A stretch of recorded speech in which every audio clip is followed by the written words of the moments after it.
اور حدیث بیان کرنا. ٹھیک ہے، تو یہ جو حدیث بیان کرنا والا پارٹ تھا نا، یہ ہم ابھی کر رہے تھے کہ آپ کو ایک حدیث سنائی. الحمدللہ. ٹھیک ہے جی، آج کی عمل کی بات کی طرف آتے ہیں. آپ لوگ آج کل ماشاءاللہ ماشاءاللہ ہم لوگ سب روٹین میں آ گئے نا، سحری کرنے کے لیے، سحری بنانے کے لیے.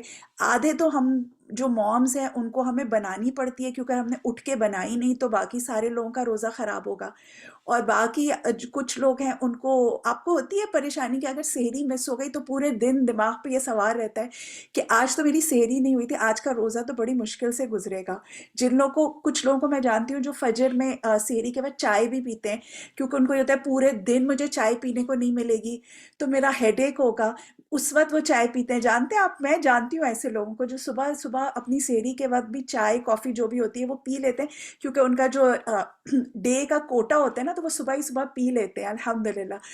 تو جب آپ لوگ سب اٹھتے ہیں صبح آج کل سحری کے لیے، تو اس وقت ہمیں رسول صلی اللہ علیہ وسلم سے کیا پتہ چلتا ہے کہ رسول اللہ صلی اللہ علیہ وسلم کیا کیا کام کرتے تھے. ٹھیک ہے، آپ لوگ بتائیں آپ لوگوں کو کیا کیا پتہ ہے، کیا کرتے تھے. کوئی 2-3 باتیں لکھیں، پھر میں آپ کو بتاؤں گی کہ ہمیں کیا پتہ چلتا ہے. کیا کرتے تھے رسول صلی اللہ علیہ وسلم؟ شاباش، سب سے پہلے صبح اٹھ کے دعا پڑھتے تھے اور مسواک کرتے تھے. شاباش. استغفار کرتے تھے، جاگنے کی دعا پڑھتے تھے. سحری تو سحری تو بعد میں کریں گے نا. مسواک، مسواک، ماشاءاللہ بہت اچھا. مجھے بہت خوشی ہو رہی ہے جنہوں نے مسواک لکھا ہے، کیونکہ ہم نے پچھلی کلاس میں بات ڈسکس کی تھی. شاباش، آپ نے بہت اچھی بات کی کہ وہ ناک جھاڑتے تھے. ٹھیک ہے، وضو کرتے تھے. شاباش. مدبرہ آل عمران کی کون سی آیتیں پڑھتے تھے؟ کون سی آیتیں آل عمران کی پڑھتی تھی؟ جو آخری 10 آیتیں ہیں. شاباش. چلیں ٹھیک ہے، بہت اچھے، ماشاءاللہ. دیکھ لیتے ہیں ہم ایک نظر. اور یہ دکھا رہی میں کس لیے ہوں اس کو آپ کو، کیونکہ ابھی رمضان کا سب سے امپورٹنٹ پارٹ باقی ہے. ایگری کرتے ہیں نا؟ ابھی آخری عشرہ تو باقی ہے، ابھی ہم آخری عشرے میں داخل نہیں ہوئے. تو کچھ عمل جو اب تک ہم نہیں کر سکے تھے اور ہم سے مس ہوئے تھے، تو انشاءاللہ ہم کوشش کریں گے کہ اب جو باقی رمضان رہ گیا ہے ان میں یہ 7 عمل ہیں جو رسول صلی اللہ علیہ وسلم سے ثابت ہیں کہ آپ کرتے تھے. تو اب کوشش کریں گے جو رہ گیا اس کو کر لیں. ٹھیک ہے نا؟ ہم یہ ساری باتیں ایک بات میں نے آپ کو اور بھی بولی تھی کہ آپ لوگ ایک پریکٹیکل ڈائری بھی بنا لیں، ٹپس ٹو ڈو لسٹ والی ایوری ڈے کی. تو اس میں آپ یہ 7 سٹیپس لکھ لیں کہ آج کے بعد، آج رات سے مجھے یہ سارے کام بھی کرنے ہیں. جب میں فجر میں اٹھوں گی یا میں تہجد میں اٹھوں گی، تو سب سے پہلے رسول صلی اللہ علیہ وسلم کیا کرتے تھے کہ اٹھتے کے ساتھ نا اپنے چہروں کو ملتے تھے. ٹھیک ہے، مل کے نا اس پہ سے، جیسے بچے نہیں کرتے آنکھیں اٹھتے ہی رب کرتے ہیں، تو رسول صلی اللہ علیہ وسلم بھی یہ کرتے تھے کہ وہ اپنے چہرے کو ملتے تھے تاکہ اس سے نیند کے آثار مٹ جائیں. ٹھیک ہے، اور پھر فوراً اس کے بعد جو نیکسٹ سٹیپ وہ کرتے تھے وہ یہ کہ آپ اٹھنے کے بعد اللہ تعالیٰ کا ذکر کرتے تھے. ٹھیک ہے، تو اللہ کا ذکر کرنے میں وہ جو ہمیں صبح کے اذکار ہیں نا، جو دعائیں ہیں، جس میں 2 دعائیں میں نے آپ کے پاس یہاں پہ لکھی ہے. ایک تو شاید یہ کامن آپ لوگ سب کو پتہ ہوگی، الحمدللہ الذی احیانا بعد ما اماتنا والیہ النشور. بچوں کو بھی ہم نے سکھائی بھی ہوتی ہے نا، بچوں کو share this in English for kids. اچھا جی، آپ لوگوں میں سے اس کو کوئی اسکرین شاٹ لے کے انگلش میں ٹرانسلیٹ کر لیں، اتنی مشکل تو نہیں ہے یہ. آپ لوگ کر سکتے ہیں، اس کا اسکرین شاٹ لے لیں آپ لوگ، اور یہ لیں، میں آپ کو دوبارہ دکھاتی ہوں. آپ لے لیں اسکرین شاٹ اس کا، اور اس کے بعد پھر آپ ٹرانسلیٹ کر کے بچوں کے ساتھ شیئر کر لیں. ٹھیک ہے، سارے کام حلوے پکا کے ہم آپ کو دیں. آپ وہ جو میں نے کہا تھا آؤ بھگت کرنے، اس کا مطلب یہ تھوڑی ابھی حلوہ کھلانا شروع کر دوں آپ کا. آپ کچھ خود محنت خود بھی کریں نا انشاءاللہ. اعوذ باللہ من الشیطان الرجیم. اچھا جی، اور دوسری یہ دعا ہے، الحمدللہ الذی عافانی فی جسدی ورد علی روحی وَأَذِنَ لِي بِذِكْرِي. ٹھیک ہے، کہ بِذِكْرَهُ، کہ اللہ تعالیٰ نے مجھے اپنے میرے جسم میں میری روح کو لوٹائے. کیونکہ آپ لوگوں نے پڑھا ہوگا کہ انسان کے اندر جب وہ سوتا ہے تو ایک روح قبض ہو جاتی ہے، اور پھر جب جاگتا ہے تو وہ لوٹائی جاتی ہے. تو اللہ تعالیٰ نے اس کو دوبارہ بیسیکلی ایک طرح سے زندگی دی، اور اللہ تعالیٰ نے اجازت دی کہ وہ اٹھ کے اور کچھ ذکر کر لے یا نماز پڑھ لے. ٹھیک ہے، پھر تھرڈ تھنگ کیا کرنا ہے، سورہ آل عمران کی آخری 10 آیتیں، ٹھیک ہے، یہ ان فی خلق السماوات والارض یہاں سے شروع ہوتی ہے اور ختم ہوتی ہے یہاں پہ یا ایھا الذین آمنوا اصبروا وصابروا ورابطوا واتقوا اللہ لعلکم تفلحون، یہ یہاں پہ آیت آخری جو 10 آیتیں نا ان فی خلق السماوات سے شروع ہو کے. اچھا جی، پھر فورتھ سٹیپ کیا کرنا ہے، معوذتین پڑھنا ہے، ٹھیک ہے، معوذتین. تعوذ، تعوذ کا ورڈ آپ لوگوں نے سنا ہوا ہے، تعوذ کا کیا مطلب ہوتا ہے؟ تعوذ کا کیا مطلب ہے؟ کسی نے سنا ہوا ہے ورڈ؟ ٹائپ کریں آنسر، اس کا کیا مطلب ہوتا ہے تعوذ؟ شاباش. تعوذ کہتے کس کو ہیں؟ تعوذ اعوذ باللہ کو کہتے ہیں نا، کہ تعوذ جی اعوذ باللہ سے ہے تعوذ. اعوذ باللہ کہنے کو کہتے، پڑھنے کو کہتے ہیں کہ اللہ تعالیٰ کی پناہ میں آنا. تو یہ جو سورہ فلق اور ناس ہے اس کو معوذتین کہتے ہیں، یعنی دو تعوذ والی چیزیں. وہ کیا ہے؟ ایک قل اعوذ برب الفلق ہے اور قل اعوذ برب الناس ہے. تو ان دونوں کو پڑھنا بھی جسٹ دیز ٹو اٹھ کے پڑھنا، یہ بھی ثابت ہے رسول اللہ صلی اللہ علیہ وسلم سے. پھر اس کے بعد کیا کرتے تھے رسول صلی اللہ علیہ وسلم کہ اب جاگنے کے بعد اپنے ہاتھ دھو لیتے تھے، ٹھیک ہے. ہاتھ دھونے کی کیا وہ ہے، حکمت ہے کہ رسول صلی اللہ علیہ وسلم نے کہا جب تم میں سے کوئی نیند سے بیدار ہو تو اپنے ہاتھ کو وضو کے پانی میں ڈالنے سے پہلے، یعنی بعض جگہوں پہ اسپیشلی بیک ہوم تو یہ ہوتا تھا نا کہ بالٹی میں پانی ہوتے تھے، تو آپ جب سو کے اٹھے تو رسول صلی اللہ علیہ وسلم نے کہا کیونکہ تم میں سے کوئی یہ نہیں جانتا کہ رات کو اس کا ہاتھ کہاں رہا ہے، یعنی رات کو ہو سکتا ہے کچھ گندا ہوا ہو کچھ، تو اگر پوری بکٹ رکھی ہوئی ہے وضو کی اس میں ہاتھ ڈالنے سے پہلے آپ ہاتھ واش کر لیں، ٹھیک ہے. جی بالکل، کہ مائٹ ٹچ آڈ پارٹ. یا اب آپ صبح صبح باتھ روم میں جاتے ہی اپنا برش بھی اٹھا رہے تو برش صاف ہے نا، تو اس کو چھونے سے پہلے نلکے کے نیچے اپنا ہاتھ دھو لیں، ٹھیک ہے. تو پہلے ہاتھ دھوئیں اور اس کے بعد مسواک اٹھائیں، پھر اس کے بعد آپ مسواک کریں گے. اگین پھر مسواک سے آپ طہارت حاصل کر رہے ہیں نا، اگر ہاتھ گندا ہے تو گندے ہاتھ سے پھر صاف چیز کو نہ ٹچ کریں، رائٹ. ایک یہ بھی حکمت ہے. بائی دا وے آپ لوگ اپنا مسواک رکھتے کہاں ہیں؟ ابھی مجھے ایک سائڈ کا پوائنٹ خیال آیا، مسواک آپ لوگ رکھتے کہاں ہیں؟ جو لوگ یوز کرتے ہیں انڈر دا سنک پلیز، کھلا نہ سنک باتھ روم میں نہ چھوڑا کریں. برش تو آپ کا باتھ روم میں ہوتا ہے نا، مسواک چونکہ کھلا ہوا ہوتا ہے نا اس کو باتھ روم میں نہ رکھا کریں، اس کو باتھ روم سے باہر رکھا کریں، ٹھیک ہے. یا اگر آپ نے جیسے کہا نا انڈر دا سنک، اگر آپ کے پاس ڈرار ہے آپ اس ڈرار میں رکھ سکتے ہیں تو ڈرار میں رکھیں، لیکن اس طرح کھلا نہ ایئر میں اس طرح باہر باتھ روم میں نہ چھوڑا کریں، ٹھیک ہے. یو ہیو مسواک وتھ کور، ماشاء اللہ بہت اچھی بات ہے. اور آخری عمل جو رسول صلی اللہ علیہ وسلم کرتے تھے 7واں، ناک جھاڑنا یعنی بلو دا نوز، ٹھیک ہے. چلے جی الحمدللہ. تو یاد رہیں گی 7 چیزیں. اور ماشاءاللہ آپ لوگ تو پہلے ہی یہ بات سوچ رہے ہیں کہ بچوں کے ساتھ بھی شیئر کرنا ہے، تو خود اب سب سے پہلے تو خود اپنے لیے لکھ لیں تاکہ ہم خود ان باتوں پہ عمل کر سکیں، اور اس کے بعد پھر دوسروں کے ساتھ بھی شیئر کریں، ٹھیک ہے انشاءاللہ جی. چلیں جی ہم اپنے لیسن کی طرف آتے ہیں. قصص القرآن کیا پڑھ رہے تھے ہم؟ مجھے صرف یہ بتا دیں چلیں کون سی سورہ کی آیتیں ہم پڑھ رہے تھے کل؟ آپ نے سورہ کا نام بتا دیں جس میں سے استاذہ ایکسپلین کری ہیں جو آیت ہے. شاباش، بارک اللہ فیکم. سورہ المائدہ ہے جو ہم پڑھ رہے ہیں، اور ہم اس میں کیا پارٹ پڑھ رہے ہیں؟ حابیل قابیل کے قصے میں ہم کہاں تک بات پہنچی ہے؟ حابیل اور قابیل کے قصے میں کل آپ نے کیا بات پڑھی تھی اس قصے میں؟ کوئی ایک بات. شاباش کہ اس نے قتل کر دیا ہے، اور قتل کرنا اس کے نفس کے لیے آسان ہو گیا تھا. اور ہم نے کیا پڑھا تھا؟ کوئی اور ایک کی ورڈ بتائیں گے کل کی کلاس میں سے تاکہ ہم آگے بڑھیں، مجھے تسلی ہو جائے کہ آپ لوگ.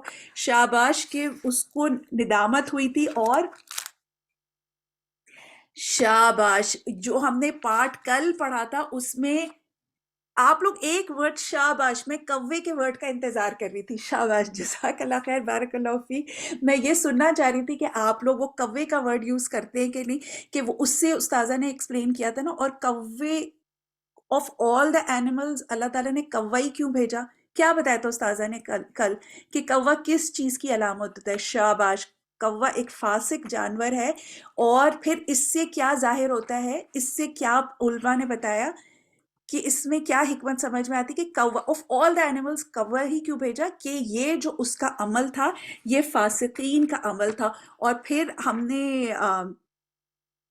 بہت ساری اور باتیں بھی کی تھیں کہ جو استاذہ آپ لوگوں کے سیلف انالیسس کے کویسچنز بتاتی ہیں کہ وہ کون سے عمل ہیں جو مجھے کرنا آسان ہے، کون سے عمل ہیں جو کرنا مشکل ہیں، اور اس کے پیچھے متحرک کیا ہوتا ہے، موٹیویشن کیا ہوتا ہے. مجھے صرف ون ٹائپ کرے، آپ میں سے کسی نے بھی وہ کیا ہو. اگر وہ سیلف انالیسس کلاس میں تو ہم لکھ لیتے ہیں، کسی کے پاس ٹائم تھا کہ وہ اس کو کرے.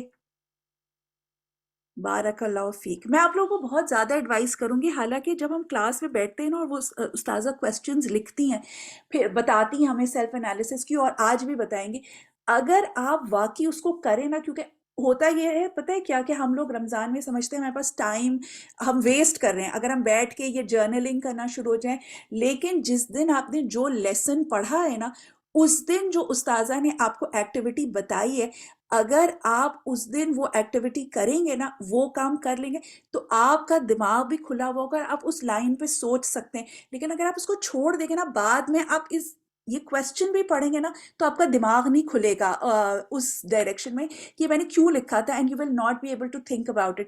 لیکن جب آپ کے دماغ میں وہ آج کا lesson back of the mind چل رہا ہوتا ہے نا، تو پھر وہ انالیسس کرنا بھی آسان ہوتا ہے، اور وہ کویسچنس کے آنسر دینا بھی آسان ہوتا ہے. اور آپ کا کیا خیال ہے کہ استاذہ اتنا ٹائم لگا کے رمضان میں یہ سارے کویسچنز آپ کو کیوں لکھوا رہی ہیں؟ آپ کا ٹائم ویسٹ کرنے کے لیے.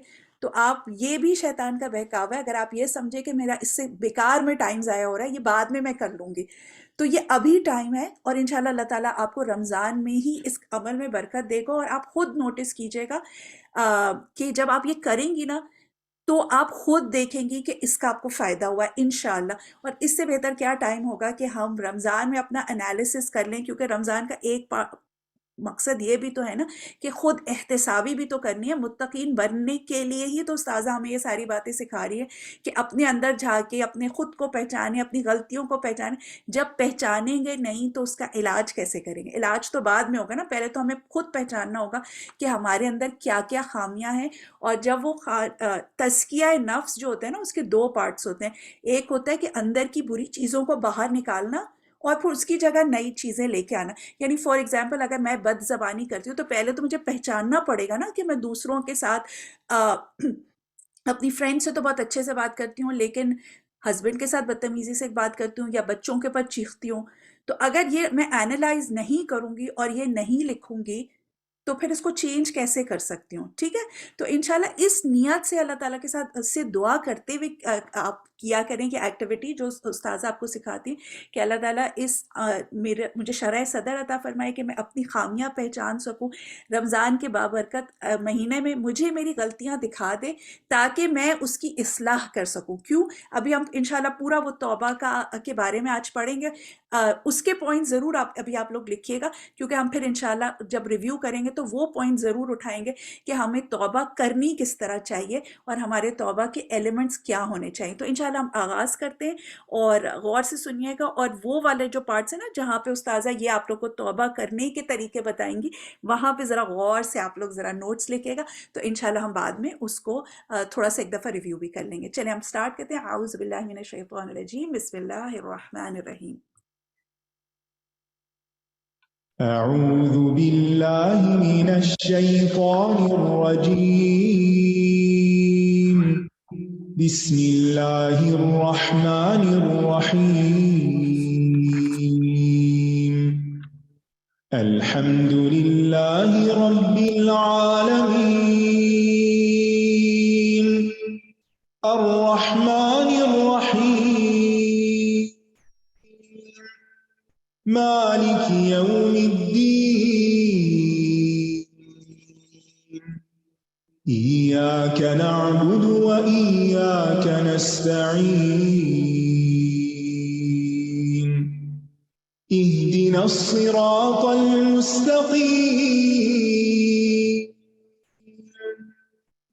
صراط الذين أنعمت عليهم غير المغضوب عليهم ولا الضالين.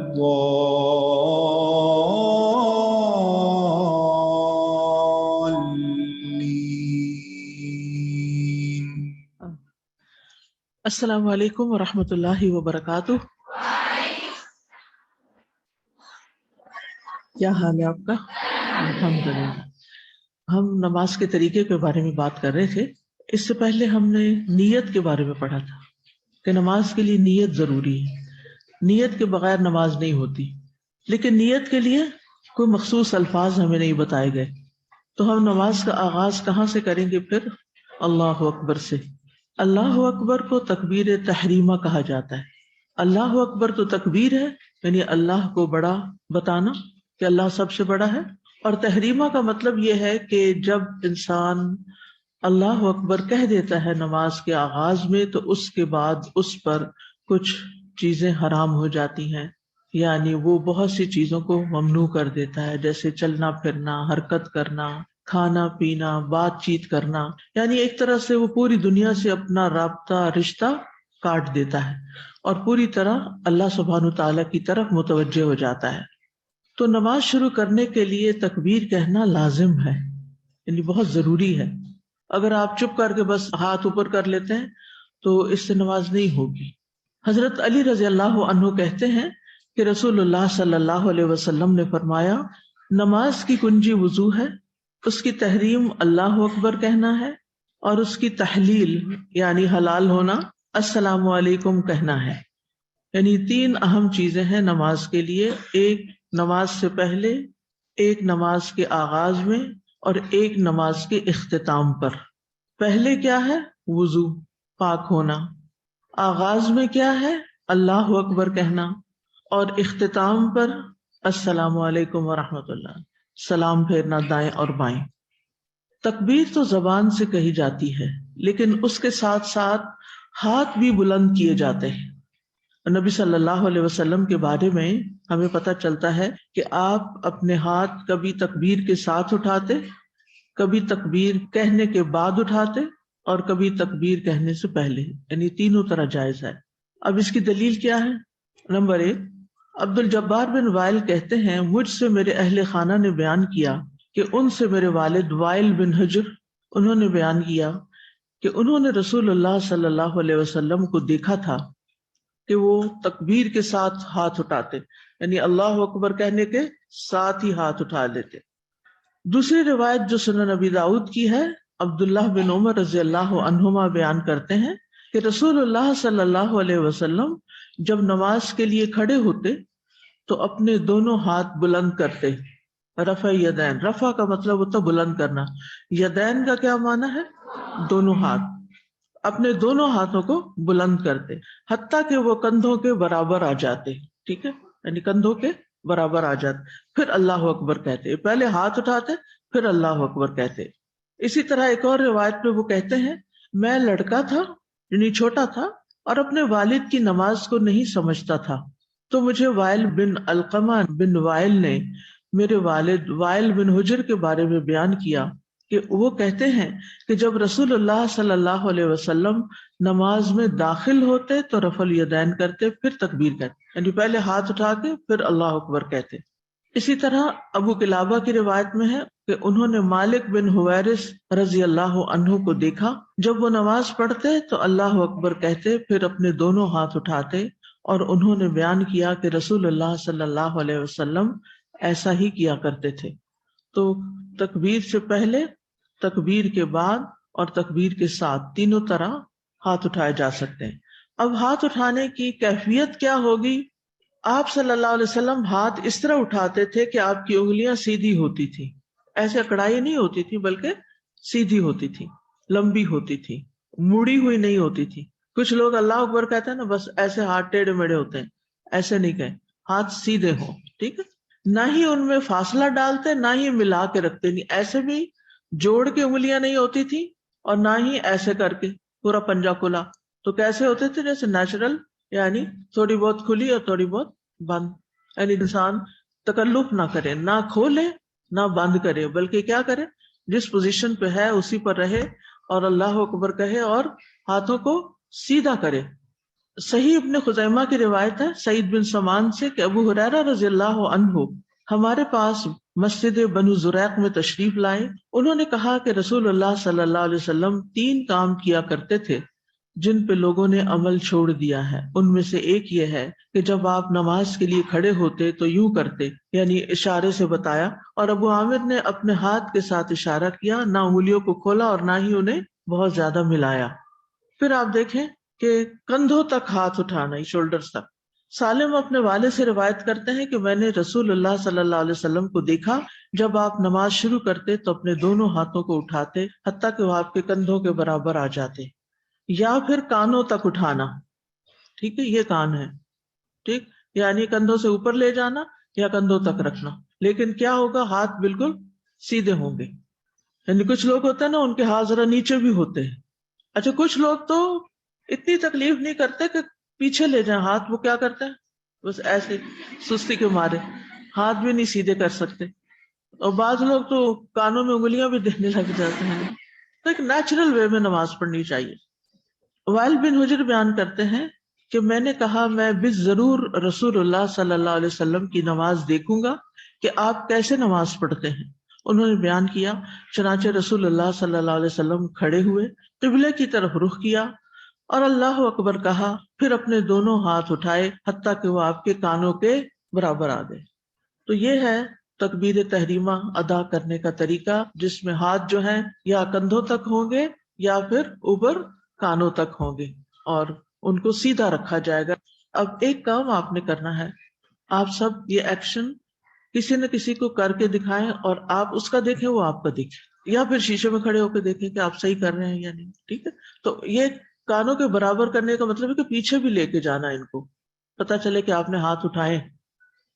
نحمده ونصلي على رسوله الكريم، اما بعد فاعوذ بالله من الشيطان الرجيم.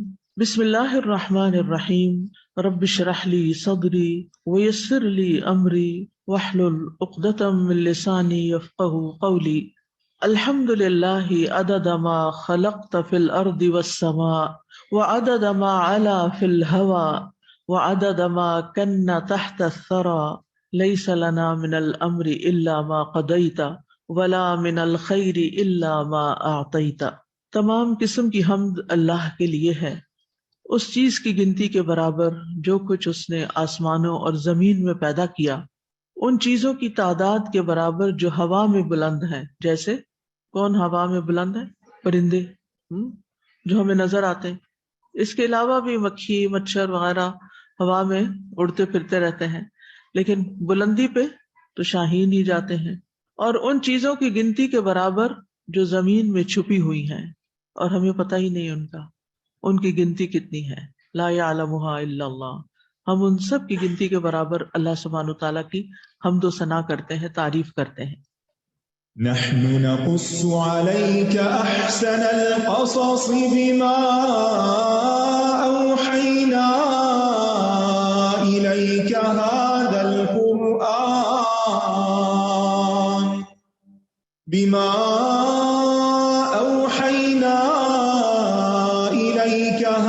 القرآن وإن كنت من قبله لمن الغافلين. پچھلے سبق میں ہم نے پڑھا کہ قابیل نے اپنے بھائی کو مار ڈالا، پھر اسے سمجھ نہ آئی کہ وہ اس لاش کا کیا کرے. بالآخر اللہ تعالیٰ نے اس کی رہنمائی کے لیے کوا بھیجا، جس نے اپنے مردہ بھائی یعنی مردہ کبے کو دفنایا اس کے سامنے، اپنی چونچ اور اپنے پنجوں سے زمین کو کھودا، گڑھا بنایا، اس میں کبے کو ڈالا اور اوپر سے مٹی ڈال دی، اور یوں اس نے قابیل کو اپنے بھائی کی لاش کو دفنانے کا طریقہ سکھایا. قابیل یہ سارا منظر دیکھ رہا تھا. اس وقت وہ سوچنے لگا کہ مجھ میں اس کبے جتنی بھی عقل نہیں کہ میں اپنے بھائی کی لاش کو چھپا سکتا. خیر، اس نے بھی پھر اسی طرح گڑھا کھودا اور اپنے بھائی کی لاش کو زمین میں دبا دیا. فبعث الله غرابا يبحث في الأرض ليريه كيف يواري سوءة أخيه قال يا ويلتى أعجزت أن أكون مثل هذا الغراب فأواري سوءة أخي فأصبح من النادمين. پھر اللہ نے ایک کوا بھیجا جو زمین کھودنے لگا تاکہ وہ اسے دکھائے کہ وہ اپنے بھائی کی لاش کیسے چھپائے. کہنے لگا ہائے افسوس مجھ پر، کیا میں اس سے بھی عاجز ہو گیا کہ میں اس کوے جیسا ہو جاؤں کہ اپنے بھائی کی لاش چھپا سکوں. تو وہ پشیمان ہونے والوں میں سے ہو گیا، ندامت اٹھانے والوں میں سے ہو گیا. تو فبعث اللہ غرابا یبحث فی الارض، اللہ نے کوا بھیجا. بعث کا معنی ہے بھیجنا، یعنی اللہ نے اس کے دل میں الہام کر دیا کہ وہ قابیل کے سامنے جا کر یہ عمل کرے. اور کوے کو خاص بھیجنے کی حکمت کیا ہے کہ کوا حدیث کے مطابق ایک فاسق جانور ہے، اور قابیل کو یہ احساس دلانا بھی مقصود ہے کہ جو کام اس نے کیا ہے وہ کام فاسقوں جیسا ہی ہے. اور ویسے بھی آپ دیکھیں کہ کوا پورا کالا ہوتا ہے، اور عام طور پر جب سیاہ چیز انسان دیکھتا ہے تو اس سے دیکھنے والے کا سینہ تنگ پڑتا ہے. یعنی عموماً سفید اور سیاہ کے مقابلے میں آپ دیکھیں کہ سیاہ رنگ جو ہے عموماً ماتم کے لیے بھی استعمال کیا جاتا ہے. یہاں اس کا مطلب یہ نہیں کہ ہم ان چیزوں کو اپروو کریں، مراد اس سے یہ ہے کہ کوے کا انتخاب بھی کچھ خاص حکمتوں کی بنا پہ کیا گیا، اور وہ بھی سمبلائز کرتا ہے. اصل حکمت تو اللہ ہی کو معلوم ہے، اور اصل حکم بھی اللہ ہی کا ہے، وہ جو چاہے کرے. لیکن ہمیں ہر چیز پر غور و فکر کی عادت ہونی چاہیے، کویسچن کرنا چاہیے کہ آخر کوا ہی کیوں، اس میں اور کیا چیزیں ہو سکتا ہے کہ اس سے ہمارے دل میں مزید کوے کے بارے میں جاننے کا شوق پیدا ہو، کیونکہ اللہ تعالیٰ نے زمین پر کوئی بھی چیز بیکار نہیں بنائی. لیکن عموماً ہم اللہ تعالیٰ کی مخلوق پر غور نہیں کرتے اور ان سے سبق نہیں سیکھتے. انسان نے پرندوں سے بہت کچھ سیکھا بھی ہے، اور پرندوں کے بہت سے فائدے ہیں ہماری زندگی میں.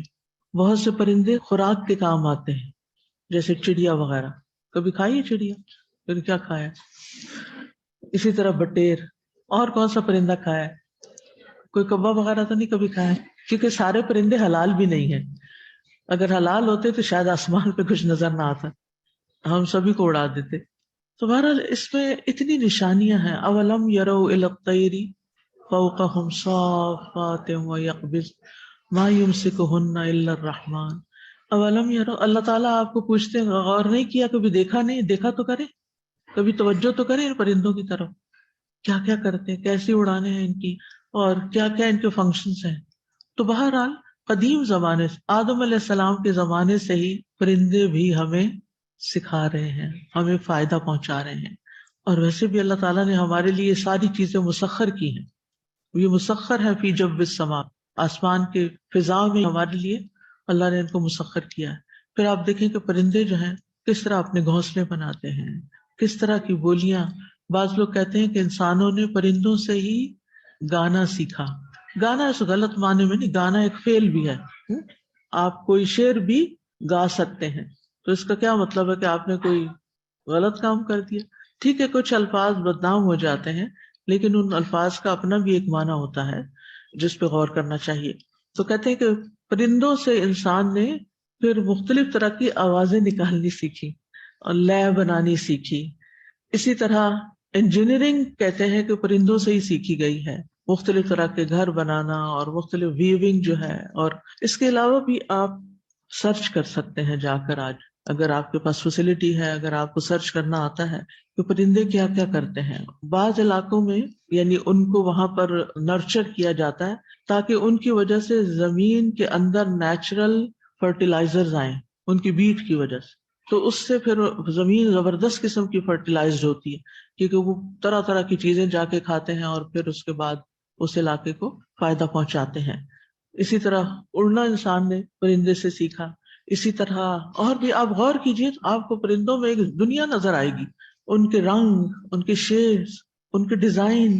یعنی حیرت ہوتی ہے بعض اوقات صرف ان کے رنگ دیکھ کر. یعنی انسان ایسی ڈیزائننگ نہیں کر سکتا اپنے کپڑوں کی جیسے اللہ سبحانہ وتعالیٰ نے پرندوں کے رنگوں سے انسان کو سکھایا ہے، اور مختلف کلر کمبینیشن جو سیکھے انسان نے.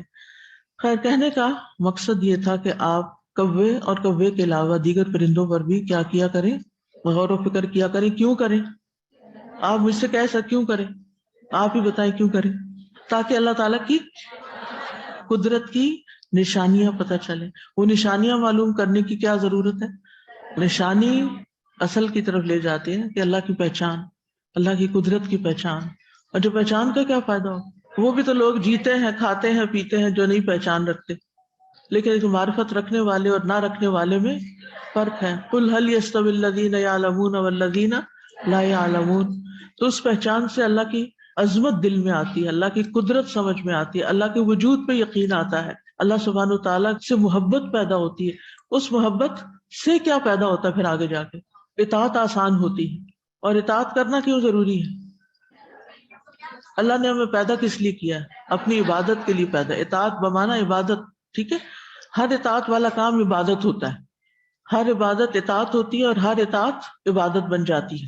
اچھا چلے، تو ہم نے اپنی زندگی کا مقصد پورا کر لیا. اطاعت کرنے سے کیا ہوگا؟ اللہ تعالیٰ راضی ہوگا. اس سے کیا ہوگا؟ جنت ملے گی. اور کیا ہوگا؟ جہنم سے بچ جائیں گے، اللہ تعالیٰ کا دیدار حاصل ہوگا، اور یوں ہم اپنی منزل تک پہنچ جائیں گے. اور جس نے پہلا قدم ہی نہیں اٹھایا، نہ آنکھیں کھول کے دیکھا، نہ غور کیا، نہ اس کے دل میں اللہ کی محبت ہے، نہ وہ اطاعت کرتا ہے، نہ وہ عبادت کرتا ہے، نہ اس کو اپنے منزل اور مقام اور اپنی آخرت کی کچھ فکر ہے، پھر ایسا غافل شخص کتنے خسارے میں ہے. تو ہوش کے ساتھ جیے. ٹھیک ہے، غور و فکر کرتے رہیں، ہر چیز میں غور و فکر کیا کریں. اور غور و فکر کرنے کا سب سے آسان طریقہ کیا ہے؟ کویسچن. کیوں، کیا، کیسے، کس لیے، کیا فائدہ، کیا نقصان. اور پھر اگر آپ کے دل میں کوئی جواب نہیں آتا تو پھر کیا کریں؟ کیونکہ بہت سے لوگ کہتے ہیں ہمیں غور و فکر نہیں کرنا آتا. ہاں بالکل نہیں آتا، اس لیے کہ اس کے لیے بھی تھوڑے سے علم کی ضرورت ہوتی. فَاسْأَلُوا أَهْلَ الذِّكْرِ إِن كُنتُمْ لَا تَعْلَمُونَ.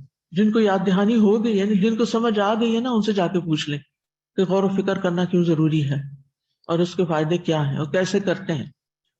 تو تفکر اور تدبر بہت ضروری ہے، عقل کا استعمال ضروری ہے، لیکن عقل کو تابع رکھنا ہے کس کے؟ شریعت کے، وحی کے. اب یہاں پر ہے کہ یبحث فی الارض، وہ زمین میں چونچ اور پنجوں سے مٹی اکھاڑ رہا تھا، گڑھا بنا رہا تھا. اور فعل مضارع آیا ہے یبحث میں.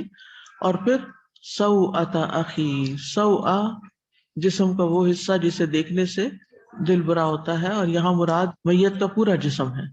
قال یا ویلتا اعجزت ان اکون مثل هذا الغراب فاواری سوءۃ اخی. قال، کہنے لگا، کون؟ قابیل. یعنی جب اس نے ایک کوے کو دوسرے مرے ہوئے کوے کے لیے مٹی کھودتے اور دفناتے ہوئے دیکھا تو اس وقت کہا یا ویلتا، ہائے میری ہلاکت. ویل ہلاکت اور عذاب کے لیے آتا ہے لفظ، ویل للمطففین. تو اسی طرح ویلا کہتے ہیں رسوائی اور شرمندگی کو، ویلا. قیامت کے دن بھی لوگ کہیں گے وَوُضِعَ الْكِتَابُ فَتَرَى الْمُجْرِمِينَ مُشْفِقِينَ مِمَّا فِيهِ وَيَقُولُونَ یا ویلتنا، یا ویلتنا، ہائے ہماری رسوائی، ہائے ہماری شرمندگی، ہائے ہماری ہلاکت، اف یہ عذاب. ما لهذا الكتاب لا يغادر صغيرة ولا كبيرة إلا أحصاها ووجدوا ما عملوا حاضرا ولا يظلم ربك أحدا. انسان اپنا نامہ اعمال دیکھ کے بھی یا ویلتنا کہے گا. اس وقت انسان کو حسرت ہوگی. یہ حسرت کے موقع پر انسان بولتا ہے جب اس کو ریگریٹس ہوتی ہیں کہ میں نے کیوں اپنا وقت ضائع کیا، کیوں اپنی زندگی ضائع کی، کیوں نہ میں نے اپنے بھلے اور دوسروں کے بھلے کے لیے کوئی کام کیا. تو یہ مجرم لوگ کہیں گے یا ویلتنا. کیوں؟ جب وہ اپنا اعمال نامہ دیکھیں گے اور اس میں جو انہیں نظر آئیں گے برے برے کام ایک ہی دن میں کیے ہوئے. اور اب تو ایسی ایسی باتیں ملتی ہیں سننے کو کہ انسان زبان پہ بھی نہیں لا سکتا کہ انسان برائی اختیار کرنے میں کس درجے تک پہنچ گیا ہے اور کتنا شیطان کی شکنجے میں آ چکا ہے. پہلے زمانے میں یا کچھ عرصہ پہلے تک بھی، جب یہ سوشل میڈیا نہیں تھا، جب بہت ٹیلی ویژن وغیرہ نہیں ہوتے تھے، لوگ اخبار پڑھ لیتے تھے، کچھ باتیں لکھی جاتی، کچھ نہیں لکھی جاتی، اور پھر چند لوگ ہی ان چیزوں تک رسائی حاصل کر سکتے. یعنی اچھی باتیں بھی اور بری باتیں دونوں تک ایکسس جو تھا کم لوگوں کا تھا. مسلمان اس لحاظ سے خوش قسمت ہے کہ انہیں قرآن پر ایمان لانے کی ضرورت ہوتی ہے، اور جو ایمان رکھتے ہیں پھر کچھ نہ کچھ وہ جاننے کی بھی کوشش کرتے ہیں، یا کوئی مسجد کا مولوی یا مدرسے کا کوئی استاد ان کو بتا دیتا ہے کہ ان کے رب نے انہیں کیا فرمایا ہے. لیکن جن کے پاس کتاب ہی نہیں تو وہ تو اس سے بھی لا علم، بالکل ہی جہالت میں. خیر انسان اس ڈارک ایج سے تو نکل آیا، لیکن اس روشنی کا ایک اور نقصان یہ ہوا ہے کہ جہاں خیر کی خبر بہت عام ہوئی ہے وہاں شر کی باتیں بھی بہت عام ہو گئی ہیں، جس سے بہت سے لوگ انتہائی اسفل السافلین کے درجے تک جا پہنچے. آپ کو معلوم ہوگا کہ دنیا میں ایسے لوگ بھی موجود ہیں جو سٹینک ورشپرز ہیں، یعنی جو شیطان کی باقاعدہ عبادت کرتے ہیں. کینیڈا میں ایک چرچ ہے جو ہے ہی شیطان کے پجاریوں کا، یعنی باقاعدہ پوجا کی جاتی. اور شیطان کی پوجا کرنے کے لیے ایسا نہیں کہ کوئی نماز باقاعدہ پڑھی جا رہی ہو یا جیسے بتوں کی پوجا ہوتی ہے، اس کی پسند کے کام کیے جاتے ہیں جس میں انتہا درجے کے گناہ ہوتے ہیں اور انتہا درجے کی فحاشی بعض اوقات اور ایسی چیزیں کہ جس سے انسان کی فطرت بھی بھاگتی ہو. لیکن جب فطرت کو ہم مسخ کر دیتے ہیں اور ہمارا ضمیر سو جاتا ہے اور مردہ ہو جاتا ہے تو شیطان اور خواہشات غالب آ جاتی ہیں، تو انسان پھر کہیں کسی حد پہ رکتا نہیں. اس میں بدترین چیزیں بھی سامنے آئی ہیں جو میں اپنی زبان پہ نہیں لانا چاہتی، لیکن ایسے ہی اعمال جب قیامت کے دن انسان کے ہاتھ میں اس کا اعمال نامہ دے دیا جائے گا اور وہ کتاب سامنے آئے گی تو اس کو دیکھ کے پھر انسان کا حال کیا ہوگا. یا ویلتا، ہائے میری بربادی، ہائے میری رسوائی، شرمندگی، وہ کسی کو دکھا نہیں سکے گا. اس کے برعکس نیک انسان کیا کرے گا اپنے اعمال نامے کو؟ ہاؤ مقرؤ کتابیہ، آؤ میرا اعمال نامہ پڑھو، یہ لو میرا نامہ اعمال، اقرؤ پڑھو، تم بھی پڑھ کے دیکھو. انی ظننت انی ملاق حسابیہ فہو فی عیشۃ راضیہ. تو بہرحال انسان کے ایسے اعمال ہوں گے کہ جو مجرم لوگ ہوں گے وہ چھپائیں گے، اور ہر انسان کے کچھ اعمال ظاہری ہوتے ہیں اور کچھ اعمال باطنی ہوتے ہیں. کچھ اعمال القلوب کہلاتے ہیں، دل کے اعمال ہوتے ہیں. انسان کی نیتیں اور ارادے جب وہ بھی ظاہر ہوں گی تو پھر کیا ہوگا. اس لیے اندر پہ بھی چیک رکھنا چاہیے. شیطان وسوسہ ڈالے گا، نفس آپ کو اکسائے گا، لیکن ان کو کنٹرول کرنے کا طریقہ ایک ہی ہے، ان کے خلاف جائیں. جب یہ کوئی برے برے خیالات ڈالیں تو آپ اس کے اپوزٹ کریں اور اس سے پھر بچیں، نکالیں ان چیزوں کو، مٹائیں اپنے ذہن سے، تو انشاءاللہ آپ کے اعمال نامے سے بھی مٹ جائیں گی. لیکن اگر آپ نے ان کو پال لیا اور آپ نے ان کے اوپر یقین کر لیا اور ایمان لے آئے کہ یہ ایسے ہی ہے، چاہے شرک ہو، بدعت ہو، کفر ہو، یا پھر نفاق ہو، یا پھر اور برے برے جو اعمال القلوب ہے، شک ہے، حسد ہے، بغض ہے، تکبر ہے، تو یہ ساری چیزیں کھل کے سامنے آ جائیں گی، ریویل ہو جائیں گی. اور جو ہی ریویل ہوں گی تو انسان بے قرار ہو کے افسوس کا کلمہ کہے گا، یا ویلتنا. یہ یا ویلتنا جو ہے یہ بھی اصل میں یا ویلتا ہی ہے یا ویلتی ہے. یہ لفظ اس وقت بولا جاتا ہے جب کوئی بڑی مصیبت آ جائے. جیسے ہم اردو میں کیا کہتے ہیں، ہائے میری شامت کہتے ہیں، کبھی سنا ہائے میری شامت؟ یا اور کیا کہتے ہیں، ہائے کے ساتھ اور کیا کہتے ہیں، ہائے افسوس. اتنا تکلف والا تو کم ہی کہتے ہیں. عام طور پہ لوگ ہائے اللہ، ہائے میری شامت، ہائے بربادی، ترجمہ ہی ہے ہائے میں مر گئی. یہ اس کے قریب قریب ہے، ہائے میں مر گئی. تو یہ اس وقت کہا جاتا ہے جب کوئی اچانک ایسی چیز سامنے آ جاتی ہے جو انسان ایکسپیکٹ نہیں کر رہا ہوتا، یا پھر کسی ایسے عمل کے نتیجے میں اس کو شرمندگی اور رسوائی ہوتی ہے. اب یہاں جس وقت یہ سارا ایکشن ہو رہا ہے، پرندہ کھود رہا ہے قبر کو، اور اس کے تو اب یہ اس کے دل میں یہ ساری سیلف ٹاک چل رہی ہے جس کو اللہ تعالیٰ نے ریویل کر کے کتاب میں لکھ دیا، کیونکہ وہاں کوئی تیسرا آدمی تو نہیں تھا، اکیلا ہی تھا وہ. تو یہ سب کچھ باتیں کہاں کر رہا تھا وہ، یا ویلتا اعجزت مثل هذا الغراب فواری سوء اخی. یہ باتیں دل میں ہو رہی تھی. تو دل کی باتیں بھی ظاہر کر دی جائیں گی.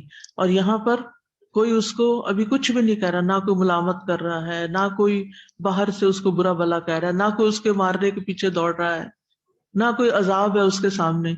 عام طور پر جب انسان بڑے سے بڑا بھی گناہ کرتا ہے تو فوری پکڑ نہیں آتی، عموماً کبھی کبھی آ جاتی، فوری پکڑ نہیں ہوتی.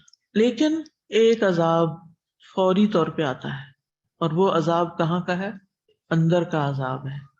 انسان کے اندر ایک جنگ چل پڑتی ہے، انسان کے اندر ایک شرمندگی اور ایک ندامت اور ایک بے چینی اور بے قراری اور بدمزگی اور پھر یہ بدلتے بدلتے کبھی ڈپریشن میں چیزیں بدل جاتی ہیں، اور کبھی کسی اور انگزائٹی میں، اور کبھی جو نام مرضی دیں اس کو، لیکن یہ اندر کا عذاب تو گناہ کے فوراً بعد ہی شروع ہو جاتا ہے۔ لذت تو چند سیکنڈ کی ہوتی ہے، لیکن ریگریٹس اور بے چینی اور یہ عذاب بہت بڑا ہو جاتا ہے۔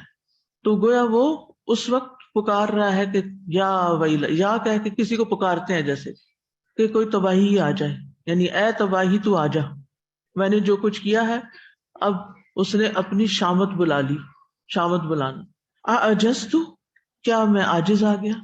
یہاں اپنے آپ کو ڈانٹ رہا ہے، میں اس سے بھی گیا گزرا ہوں، میں اس سے بھی عاجز ہو گیا ہوں، مجھ سے یہ بھی نہ ہو سکا، اتنا بے بس ہوں کہ میں اس کوے جیسا ہو جاؤں۔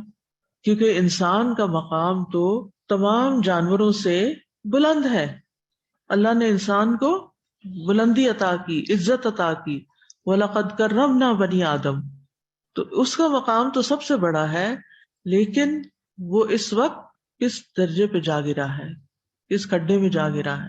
فَأَصْبَحَ مِنَ النَّادِمِينَ، تو وہ ندامت اٹھانے والوں میں سے ہو گیا، نادم ہو گیا، یعنی دفن تو کر دیا اس نے، لاش تو چھپا دی، لیکن اس واقعے کے بعد بہت نادم ہوا، بہت شرمندہ ہوا۔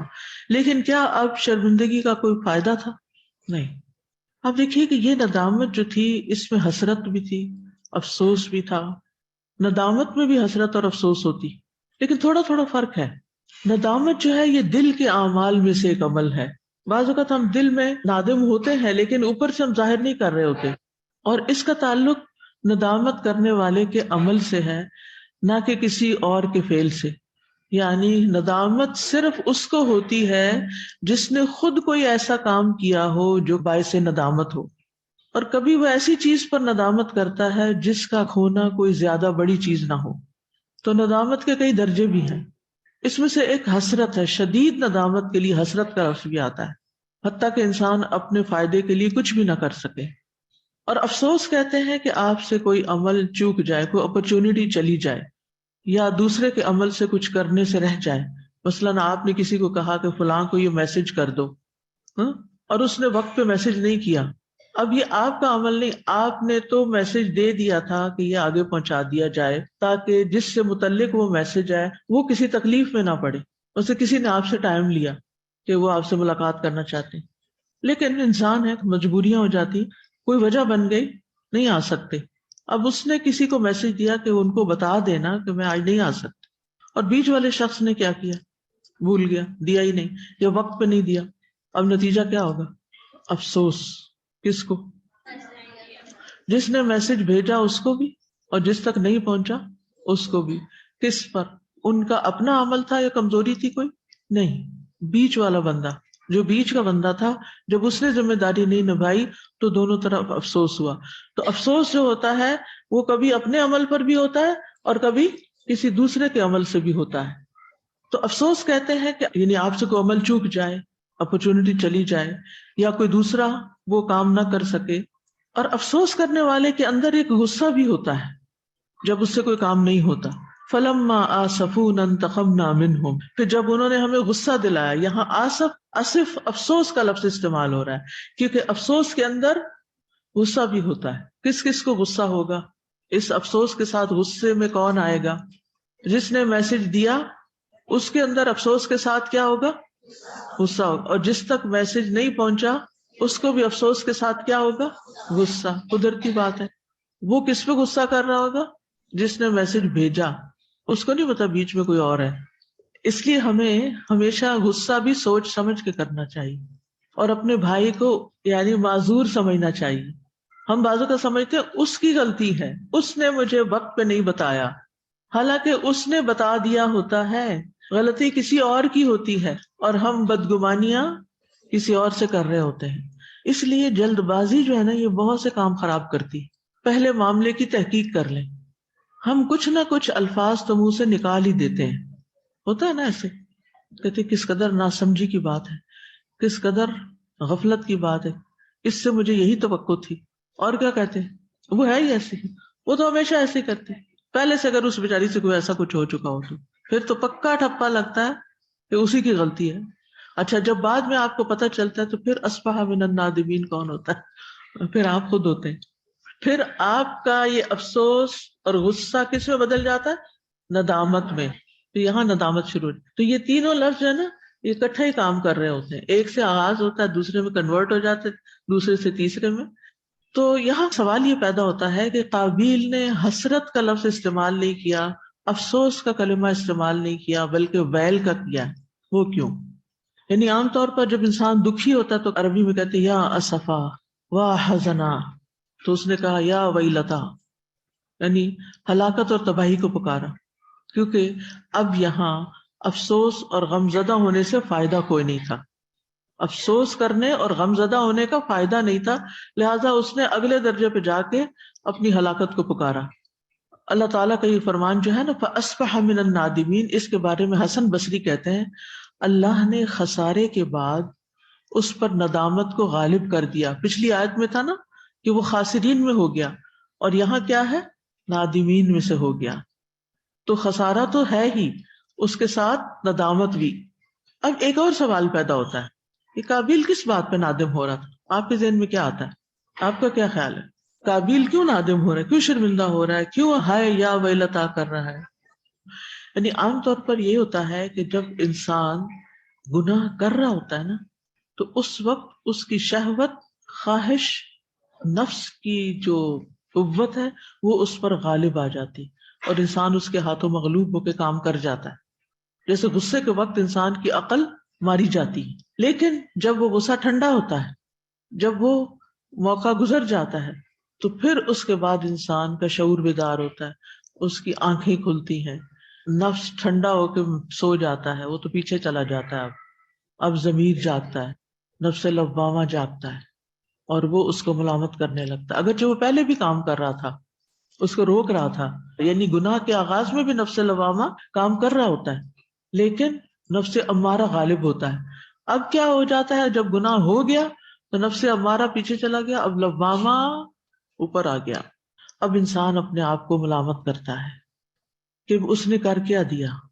یعنی بھائی کو ٹھکانے لگا کے جلدی بات سمجھ آ گئی کہ اس عمل کی وجہ سے اس کے والد والدہ اور اس کے بہن بھائی اس سے ناراض ہو گئے اور اس کو بھی ندامت ہوئی.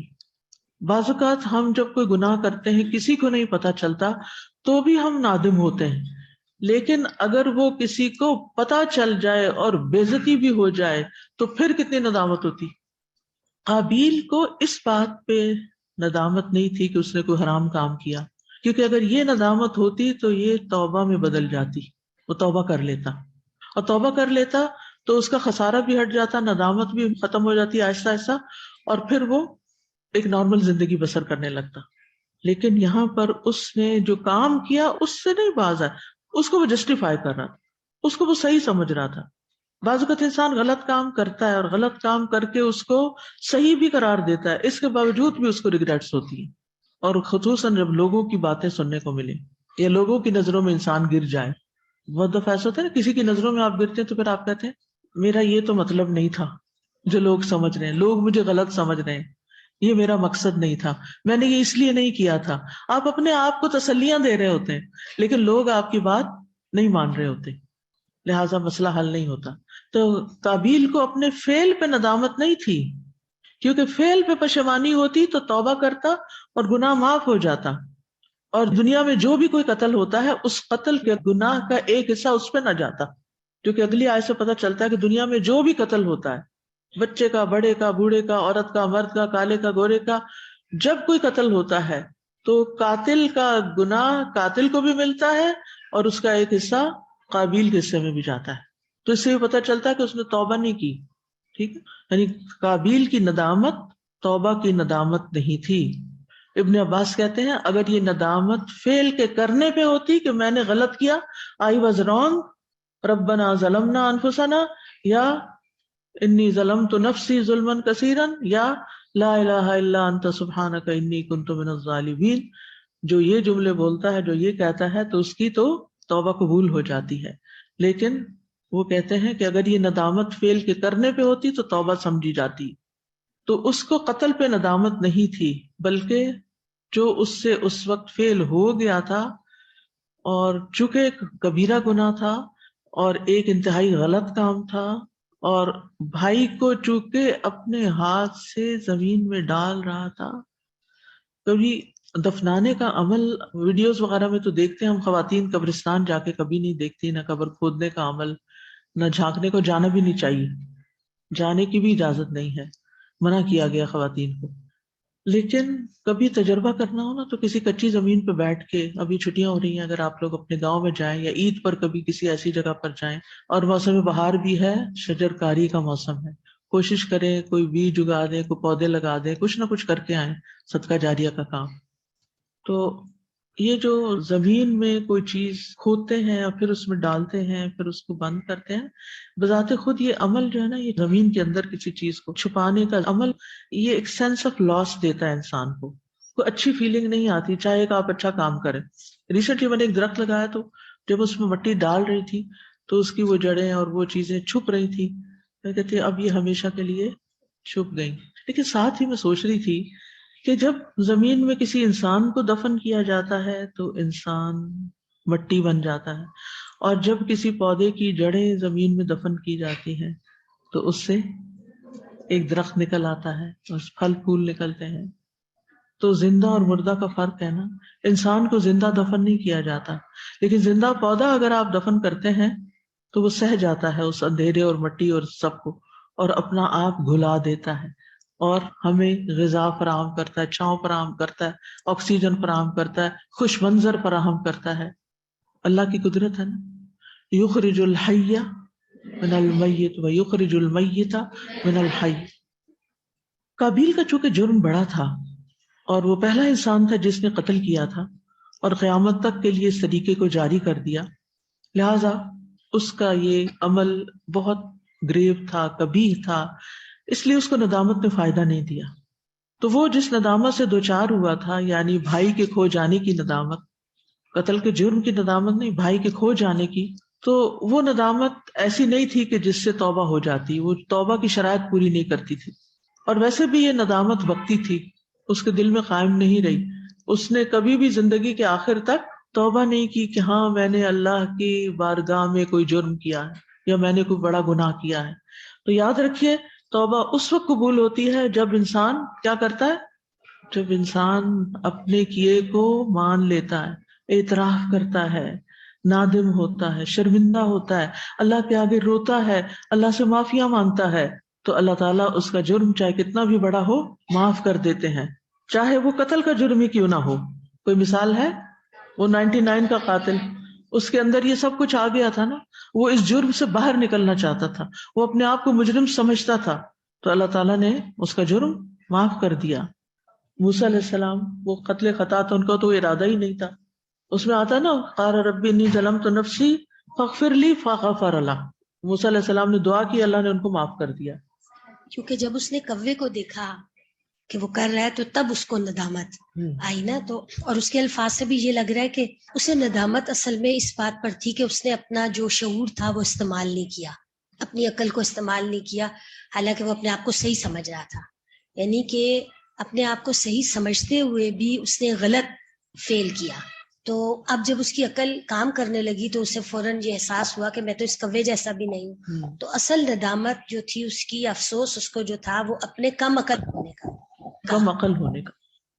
تو اگر انسان صرف زبانی سوری کہے اور دل میں ندامت کا احساس نہ ہو تو کیا اللہ کے ہاں توبہ قبول ہو جائے گی؟ تو صرف زبان سے بات نہیں بنتی جب تک کہ آپ اس کو دل سے نہ کہیں، اور اللہ کے خوف اور اس کے عذاب کے ڈر سے. بہت سے لوگ جب اپنے پاسٹ کو یاد کرتے ہیں، اپنے کسی گناہ کو یاد کرتے ہیں، تو شرمندہ بھی ہوتے ہیں، روتے بھی ہیں. یہ دونوں چیزیں ہوتی ہیں ان کے اندر، اور توبہ بھی کرتے ہیں، اور ساتھ کہا کریں یا اللہ مجھے تیرے عذاب سے ڈر لگتا ہے، آپ میری توبہ قبول کر لیں، مجھے عذاب نہ دے، فقنا عذاب النار. ایک قول یہ بھی کہا جاتا ہے کہ یہ ندامت دنیا سے متعلق نہیں تھی بلکہ آخرت سے متعلق ہے، کہ جب قیامت کے دن اللہ تعالیٰ اس کو سزا دیں گے تو بہت زیادہ نادم ہوگا. تو ندامت جو ہے توبہ کا عظیم رکن ہے، یعنی توبہ کا ایک انگریڈینٹ ہے. توبہ کی شرائط کیا ہے؟ سب سے پہلے کہ گناہ چھوڑا جائے، جو کوتاہی ہو چکی اس پہ ندامت ہو. پھر اس گناہ کی طرف دوبارہ جانے کا ارادہ نہ ہو، پختہ عزم ہو کہ اب دوبارہ نہیں یہ کریں گے. اور جب توبہ کا تعلق بندوں پر مال، عزت و آبرو یا جان کے معاملے میں ظلم کرنے کے ساتھ ہو تو پھر توبہ کی چوتھی شرط کیا ہو جاتی ہے کہ انسان جس کا حق مارا ہے اس کا حق ادا کرے اور اس بندے سے بھی معافی مانگے. تو بہرحال ندامت ایک بنیادی شرط ہے، ندامت ہی سے آغاز ہوتا ہے. اسی لیے رسول اللہ صلی اللہ علیہ وسلم نے فرمایا الندم توبۃ، ندامت توبہ ہے. یعنی اگر کوئی نادم ہو گیا تو گویا وہ توبہ کی طرف آ گیا. بعض اوقات صرف ندامت ہی توبہ کے لیے کافی ہو جاتی ہے، کیونکہ ندامت اس بات کو لازماً چاہتی ہے کہ انسان گناہ کو چھوڑ دے اور پختہ ارادہ کرے کہ اب دوبارہ نہیں کرے گا. اور یہ دونوں چیزیں ندامت سے ہی پیدا ہوتی ہیں، ندامت کے نتیجے میں وجود میں آتی ہیں. اور جب ندامت شروع ہوتی ہے تو توبہ کے باقی ارکان بھی آ جاتے ہیں. قاری رحمہ اللہ کہتے ہیں ندامت توبہ ہی ہے کیونکہ ندامت کے نتیجے میں باقی ارکان پیدا ہوتے ہیں، جیسے کنارہ کشی اختیار کرنا، دوبارہ گناہ کی طرف نہ لوٹ کے جانے کا عزم، اور جس قدر ممکن ہو دوسروں کے حق واپس لوٹانا، ادا کرنا. اب بات یہ ہے کہ ندامت گناہ کے کام پر ہو تو فائدہ دیتی ہے، کسی اور وجہ سے ندامت ہو رہی ہے تو فائدہ نہیں ہوگا، یہ بھی یاد رکھیں. کیونکہ فَأَصْبَحَ مِنَ النَّادِمِينَ، مگر اس ندامت کا اس کو فائدہ نہیں ہوا کیونکہ یہ اپنے گناہ پر شرمندہ نہیں تھا. پھر یہ ہے کہ جو نافرمانی ہو جائے اس پر انسان شدید غم کا اظہار کرے، یعنی افسوس، کیونکہ ندامت اور افسوس اور غم یہ سارے ساتھ ساتھ چلتے ہیں. تو اگر ندامت سچی ہوگی نا تو انسان نافرمانی چھوڑ دے گا اور پھر دوبارہ اس طرف نہیں آئے گا. تو اصل ندامت جو قابل قبول ندامت ہے وہ انسان کو نافرمانی چھوڑنے پر آمادہ کرتی ہے، اس کو اس پر ابھارتی ہے کہ اب نہیں کرنا پھر، ورنہ وہی شرمندگی ہوگی. تو اس بنا پہ وہ شخص ہر نافرمانی کو پھر چھوڑ دیتا ہے، کیونکہ اس کو یہ معلوم ہوتا ہے کہ یہ اللہ تعالیٰ کو ناپسند ہے اور وہ رب العالمین کو کیا منہ دکھائے گا، اس کے حضور کیسے کھڑا ہوگا. اور اس لیے وہ اپنے ساتھ ہی عزم اور ارادہ کرتا ہے کہ آئندہ وہ یہ کام نہیں کرے گا. لیکن ایک فطری ندامت، شرمندگی سی اور اندر ہچکچاہٹ، یہ توبہ شمار نہیں ہوتی. تو اس آیت سے ہمیں کچھ باتیں سیکھنے کو ملتی.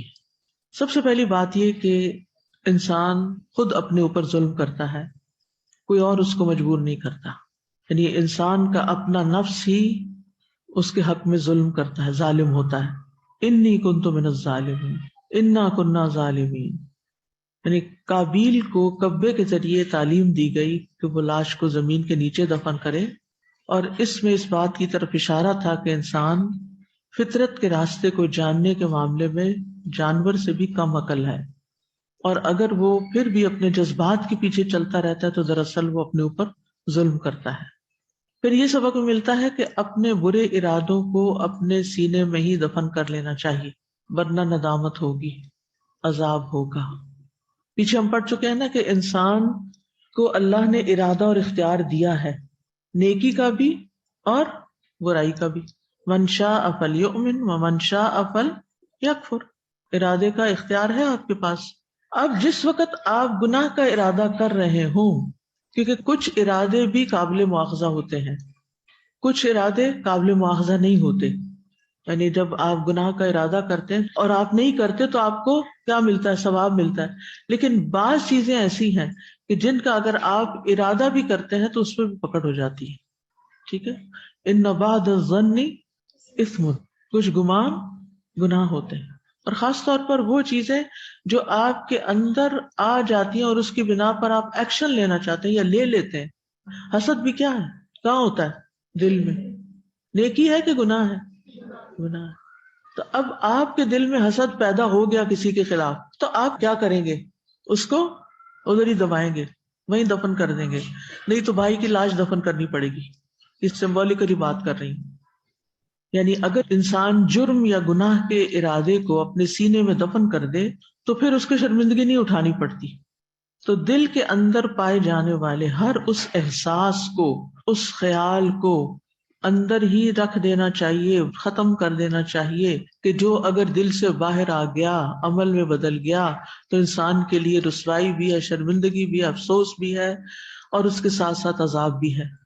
تو انسان کو سوچ لینا چاہیے، عقل سے کام لینا چاہیے. تو برے احساسات، منفی سوچیں جو بار بار آتی ہے کہ کر لو یہ غلط کام، یا فلاں ایسا غلط ہے، یا فلاں یہ برا ہے، ان چیزوں کو کیا کریں؟ ایک تو زبان پہ نہیں لائیں، اپنے آپ کو اندر سے ہی کنٹرول کریں، باہر نہیں لانا، کیونکہ زبان کی باتیں بھی لکھی جاتی ہیں، وہ بھی ارادے میں شامل ہو جاتی ہیں، اور ایکشن میں تو پھر بھی نہیں لانا۔ جو وسوسے ایکشن میں نہیں آتے ان کے بارے میں کیا حکم ہے ہماری شریعت میں؟ ان پر پکڑ نہیں۔ اسی طرح اس آیت سے بھی پتہ چلتا ہے کہ انسان کے علاوہ دیگر مخلوقات میں بھی اللہ کا ارادہ ہوتا ہے، وہ اللہ کے ارادے سے ہوتے ہیں، یعنی ہمارے افعال اللہ کی مخلوق ہیں، اور دیگر مخلوقات کے افعال بھی مخلوق ہیں، کیونکہ کوا خود نہیں گیا، بائی چانس نہیں ہوا تھا، کیا ہوا تھا؟ فبعث اللہ نے بھیجا تھا، تو حکم کس کا تھا؟ خلق اللہ ہی کی۔ پھر یہ بات پتہ چلتی ہے کہ کبھی حیوانات بھی انسان کی رہنمائی کرتے ہیں، جیسا کہ اس واقعے میں ہے، کوے نے ابن آدم کی رہنمائی کی کہ وہ گڑھا کھودے اور اس میں اپنے بھائی کو دفن کرے۔ دیکھیں آپ یہ ایکٹیویٹی کرنے کی کوشش بھرپور کریں کہ انسان جانوروں سے کب اور کیا اور کتنی اور کیسی رہنمائی لیتا ہے، یہ اللہ کی نشانیوں میں سے ہے، غور و فکر کا موقع ملے گا۔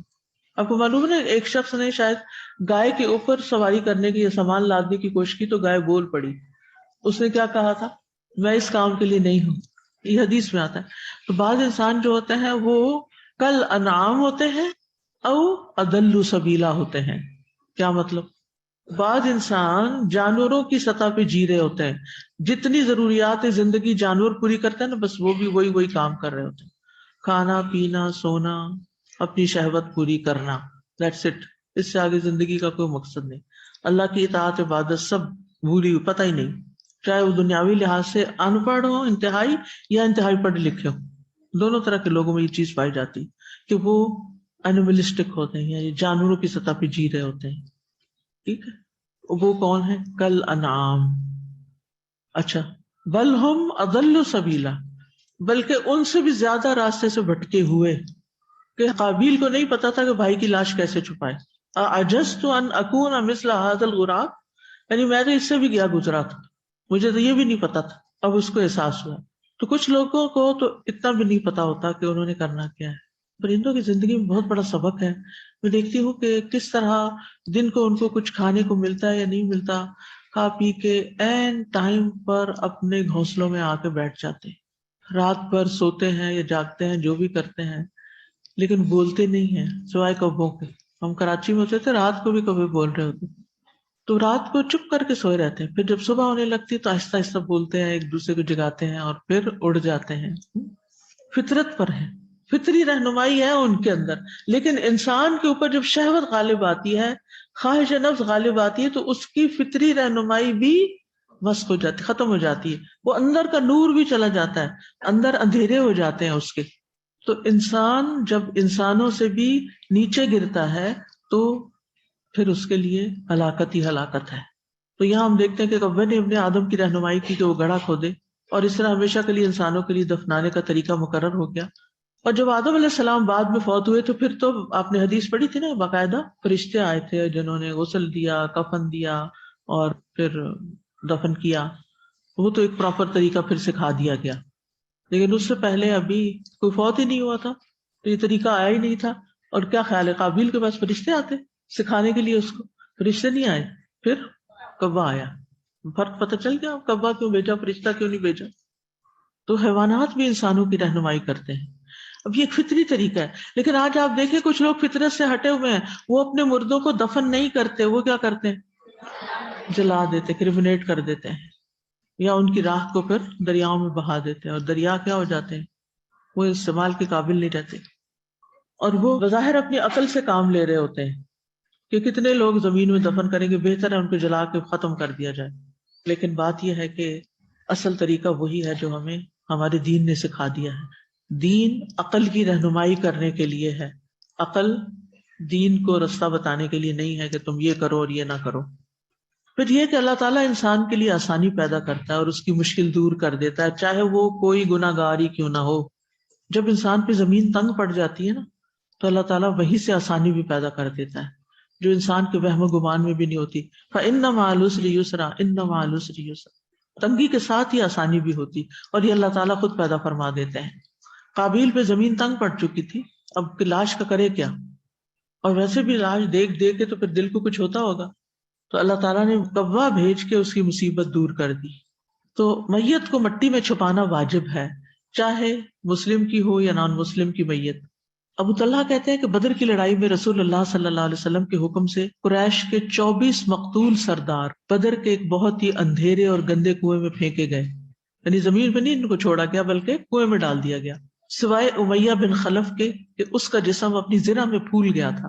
صحابہ نے اسے ہلانا چاہا لیکن مشکل پیش آئی, وہ کنویں تک لے جانا مشکل تھا, تو اسے جہاں وہ تھا وہیں رہنے دیا گیا اور اس پر مٹی اور پتھر وغیرہ اوپر سے ڈال دیے گئے. تو دفنانے کے بھی کچھ اصول ہیں, اور ان میں سے یہ ہے کہ سطر ڈھانپنا ضروری ہے, یعنی میت کا سطر ڈھانپا جائے اور اتنا گہرا دفنایا جائے کہ درندے اس لاش تک نہ پہنچ سکے اور بدبو بھی نہ پھیلے. لیکن آپ نے دیکھا ہوگا کہ کچھ انسان بھی درندوں سے بڑھ کے ہوتے ہیں. آپ نے کفن چرانے والوں کے قصے سنے ہوں گے, سب کو پتا ہے نا کہ لوگ کفن بھی چرا لیتے ہیں. یعنی کچھ لوگ طاق میں رہتے ہیں کہ کون سی قبر آج دن میں بنی ہے, تو رات کے اندھیرے میں جا کے اسے دوبارہ کھود کے میت کا کفن نکال کے اس کو مٹی میں دوبارہ ڈال کے آ جاتے ہیں. کتنی ذلیل حرکت ہے, حد درجہ کی. اور پھر اس سے بھی بڑی بات کہ اگر انہیں پتا چلے کوئی جوان عورت فوت ہوئی ہے یا کچھ, تو اس کے ساتھ جا کے برا عمل بھی کرتے ہیں. بالکل دل سے اللہ کا خوف تو نکلا ہوا ہے, یعنی ان کے ضمیر تو لگتا ہے مردہ, ان تو عقل کانوں آنکھوں کے بھی بہرے ہیں کہ ان کو نظر نہیں آتا سوائے ان کو اپنی شہوت پوری کرنے کے. تو اتنا گہرا دبانا چاہیے کہ آسانی سے کوئی اس تک پہنچ نہ سکے, یہ میت کی حفاظت کے لیے. اور نہ درندے کھود سکے, نہ انسان درندے نکال سکے, اور نہ ہی میت کی بدبو پھیلے, اور قبر گہری بھی ہو اور کشادہ بھی ہو. ہشام بن عامر اپنے والد سے روایت کرتے ہیں کہ غزوہ احد میں لوگوں کو سخت زخم پہنچے, اللہ کی راہ میں بہت سے مارے گئے, تو رسول اللہ صلی اللہ علیہ وسلم سے اس کی شکایت کی گئی. آپ نے فرمایا کھودو اور کشادہ کرو اور اسے اچھی طرح صاف کرو, اور ایک قبر میں 2-2, 3-3 افراد کو دفن کرو, اور قرآن زیادہ جاننے والے کو آگے کر دو. یہ صاحب قرآن کی عزت ہے. پھر یہ بھی کہ میت کا پورا جسم پردے کے لائق ہے, کیونکہ قبر پورے جسم کو چھپاتی ہے, اور کفن بھی اسی لیے دیا جاتا ہے. سوآ ہے نا, سوآ قابل شرم اسے کو کہتے ہیں. تو مردے کے بھی پورا جسم سوائے اس کے چہرے کے, اللہ یہ کہ وہ محرم ہو, احرام کی حالت میں, پھر سر ننگا کیا جاتا ہے, ورنہ پہلے اس کو کپڑے میں چھپایا جاتا ہے اور پھر اس کو مٹی میں چھپایا جاتا ہے اس کے احترام کے طور پر. پھر اس کے عیب بھی چھپانے چاہیے. رسول اللہ صلی اللہ علیہ وسلم نے فرمایا جو شخص میت کو غسل کروائے اور اس کی پردہ پوشی کرے تو اللہ اس کی 40 بار بخشش فرما دیتا ہے. یہ غسل میت ٹیم جو ہے اس کو اچھی طرح سمجھنا چاہیے.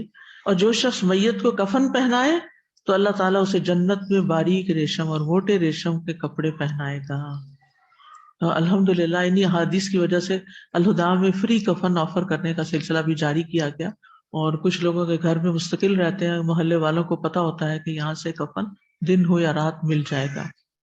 ہماری ایک ساتھی تھی تو وہ گاڑی میں ہمیشہ کفن رکھتی تھی کہ اچانک کسی کو ضرورت نہ پڑ جائے تو مجھے گھر سے ڈھونڈنا بھی نہ پڑے.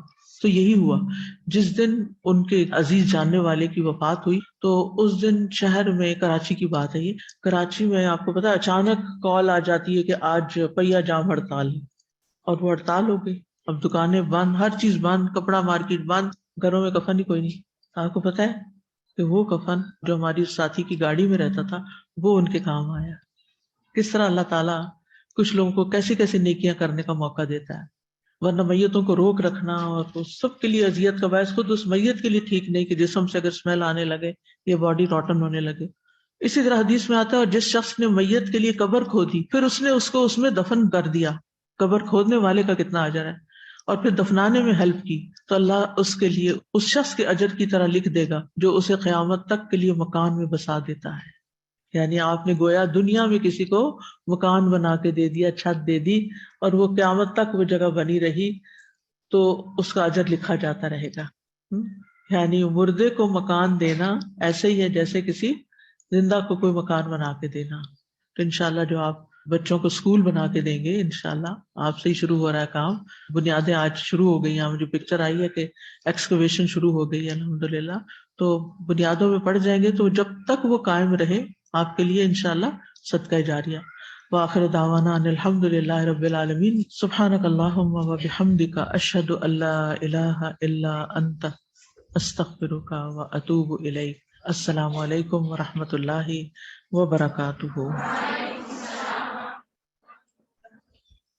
فاقصص القصص لعلهم يتفكرون.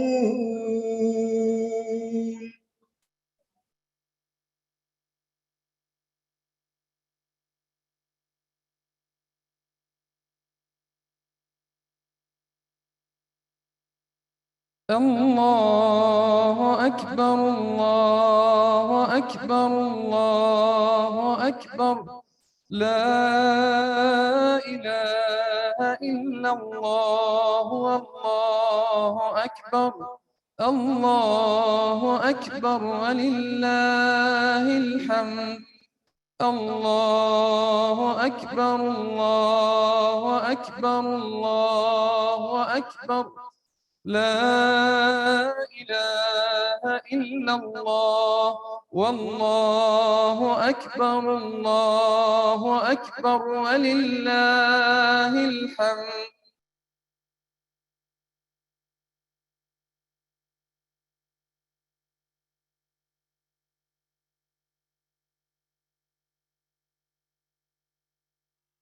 السلام علیکم ورحمۃ اللہ وبرکاتہ. نحمد و نصلی علی رسولہ الکریم. اما بعد اعوذ باللہ من الشیطان الرجیم. بسم اللہ الرحمن الرحیم. ربی زدنی علما. چلیے جناب شروع کرتے ہیں انشاءاللہ. دیکھیں آپ لوگوں کے لیے بلڈنگ پروجیکٹ جو ہے اس کا لنک بھی شیئر کیا گیا ہے. آپ لوگ بھی اپنی کوشش کریں کہ اس میں حصہ ڈالیں.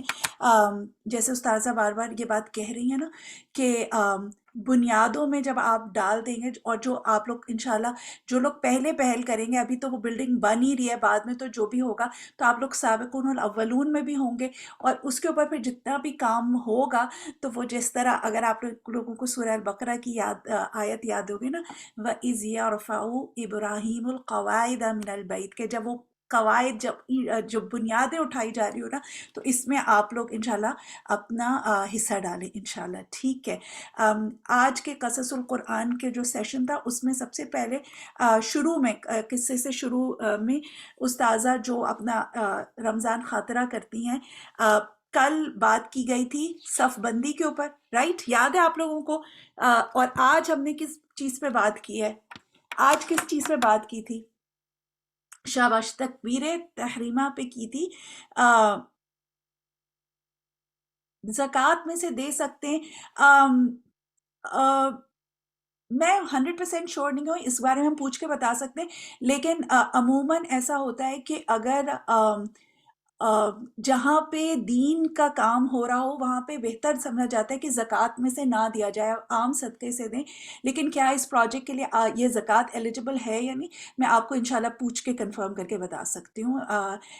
ٹھیک ہے انشاءاللہ. ہم آتے ہیں اپنے لیسن کی طرف. ہم نے تکبیر تحریمہ پڑھا. اس کو تکبیر تحریمہ کیوں کہتے ہیں؟ حرام سے آتا ہے کہ تکبیر تحریمہ کیوں ہے؟ کیا چیز حرام کر رہے ہوتے ہیں؟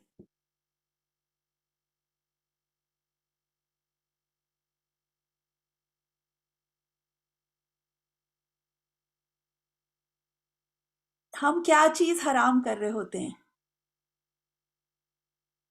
کہ ہم کوئی بھی کام جب ہم نے ایک دفعہ نماز میں آ کے اللہ اکبر کر لیا تو ہم کوئی بھی فزیکل عمل نہیں کر سکتے. اب آپ کھا پی نہیں سکتے. سبحان اللہ، میں نے مسجد میں دیکھا کہ جب وہ آپ امام پڑھا رہے ہوتے نماز، اس کے پیچھے پڑھ رہے ہوتے، تو پھر لوگ چونکہ خود نہیں پڑھ رہے ہوتے تو بیچ میں پانی کی بوتل اٹھا کے بھی پی رہے ہوتے ہیں اور کچھ اس طرح کے بھی کام کر رہے ہوتے ہیں، اور وہ فون بھی اٹھا لیتے ہیں. تو یہ اس طرح کے جو کام ہے نا، یہ التفات میں آتا ہے کہ اب آپ پڑھ رہا تو امام ہے، تو آپ سوچ رہے ہیں کیونکہ پڑھنا نہیں ہے مجھے، امام پڑھ رہا ہے تو میں کچھ بھی کر سکتی ہوں. تو ایسا نہیں ہے.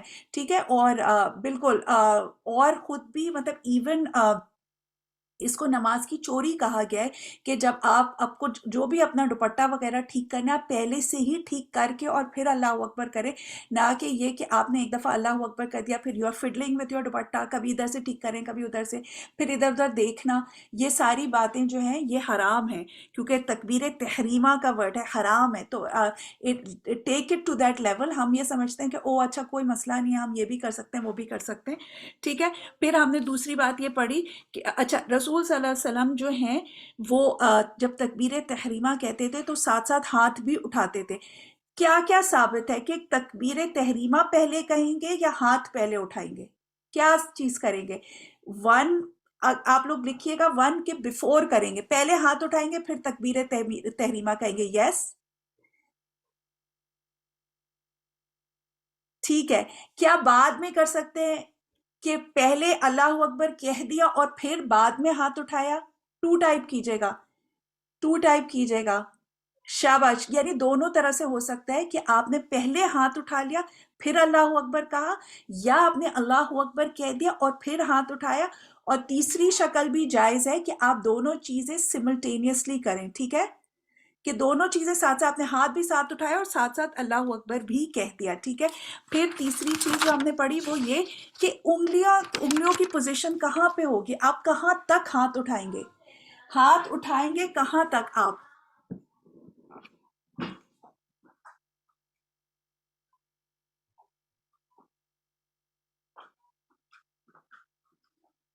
کان تک اٹھائیں گے، شولڈرز تک اٹھائیں گے، جی بالکل ٹھیک ہے کہ آپ دونوں کام کر سکتے ہیں، دونوں پاسبلٹی ہے کہ آپ صرف شولڈرز تک ایسے اللہ اکبر بھی کہہ سکتے ہیں یا پورا کان تک بھی اٹھا سکتے ہیں، ٹھیک ہے۔ اچھا جی، اور انگلیاں کیسی ہوں گی؟ انگلیاں کیا مٹھی بنائیں گے یا پوری ایسے اسپریڈ آؤٹ کریں گے؟